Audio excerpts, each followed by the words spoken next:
വിജയ് 69 ഒരു ഇൻസ്പിറേഷണൽ മൂവിയാണ്. 69 വയസ്സുള്ള വിജയ് ഒറ്റയ്ക്കാണ് താമസിക്കുന്നത്. അതിന് കുറച്ച് ഫ്രണ്ട്സൊക്കെ ഉണ്ട്.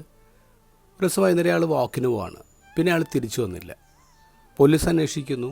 അപ്പോൾ മനസ്സിലായി പലരും വിജയനെ കടൽ തീരത്ത് കണ്ടവരുണ്ട്. ചില ആൾക്കാർ അദ്ദേഹം ഈ സീ വോളിൻ്റെ മുകളിൽ കയറി ഇങ്ങനെ ചാടാൻ പോകണമല്ലോ നിൽക്കുന്നതുണ്ട്. വേറെ കുറച്ച് പേര് ഒരു പ്രായമുള്ള മനുഷ്യൻ വെള്ളത്തിലേക്ക് എടുത്ത് ചാടിയെന്ന് പറഞ്ഞു.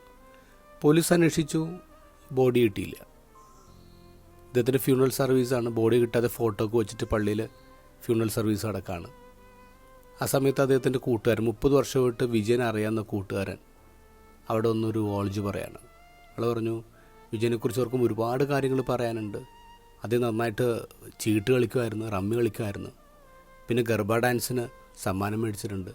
10ാം ക്ലാസ്സിൽ പഠിക്കുമ്പോൾ ഒരു ഡിബേറ്റ് കോമ്പറ്റീഷൻ സമ്മാനം മേടിച്ചിട്ടുണ്ട്.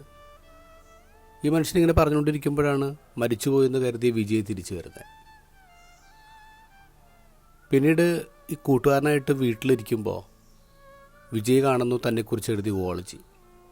വിജയ് നോക്കുമ്പോൾ ചീട്ട് കളിക്കും, ഗർബ ഡാൻസ് കളിക്കും, ഇത്തരം കാര്യങ്ങൾ എഴുതിയിട്ടുള്ളൂ. ഇയാൾക്ക് ദേഷ്യം വരുന്നത്, എന്നെക്കുറിച്ച് ഇത് മാത്രമേ അറിയത്തുള്ളൂ. ഇത്ര വർഷമായിട്ട് നീ എൻ്റെ ഫ്രണ്ടല്ലേ, എൻ്റെ അച്ചീവ്മെൻറ്റ്സിനെക്കുറിച്ച് നീ എന്താ പറയാത്തെ? അപ്പോൾ ഫ്രണ്ട് ചോദിക്കഴിഞ്ഞാൽ നിനക്ക് എന്താ അച്ചീവ്മെൻറ്റ്സാണ് ഉള്ളത്? ഞാൻ പഠിച്ചുകൊണ്ടിരിക്കുന്ന സമയത്ത് സ്വിമ്മിങ്ങിലൊക്കെ മെഡൽ വാങ്ങിച്ചിട്ടുണ്ട്. പിന്നെന്താ? പിന്നെ കുറേ കാര്യങ്ങളുണ്ട്, പക്ഷേ ഇപ്പോൾ എനിക്ക് ദേഷ്യമുള്ളതുകൊണ്ടൊന്നും ഓർമ്മ വരുന്നില്ല. കൂട്ടുകാരൻ പോയി കഴിയുമ്പോൾ വിജയനെ അടക്കാൻ മേടിച്ച കോഫിൻ അവിടെയുണ്ട്. ഈ കോഫിൻ്റെ അകത്തേക്ക് വിജയ് കയറി കിടക്കാം. അവിടെ കയറി കിടക്കുമ്പോൾ മനുഷ്യന് സങ്കടം വരാണ്.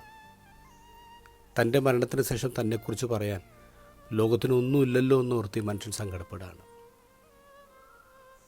ഇന്നത്തെ ഗോസ്പലിൽ എൻഡ് ടൈംസിനെ കുറിച്ച് ഈശോ സംസാരിക്കുന്നത്. 1 is left, other is taken എന്നാണ് പറയാം. ശരിക്കും സഭ ഈ നവംബർ മാസം നമുക്ക് നൽകിയിട്ടുള്ളത് കോഫിൻ്റെ അകത്ത് കയറി കിടന്ന് നമ്മൾ ധ്യാനിക്കാനുള്ള മാസമാണ്. നമ്മളെങ്ങനെ ലോകം ഓർക്കണമെന്ന് നമ്മൾ ആഗ്രഹിക്കുന്നത്.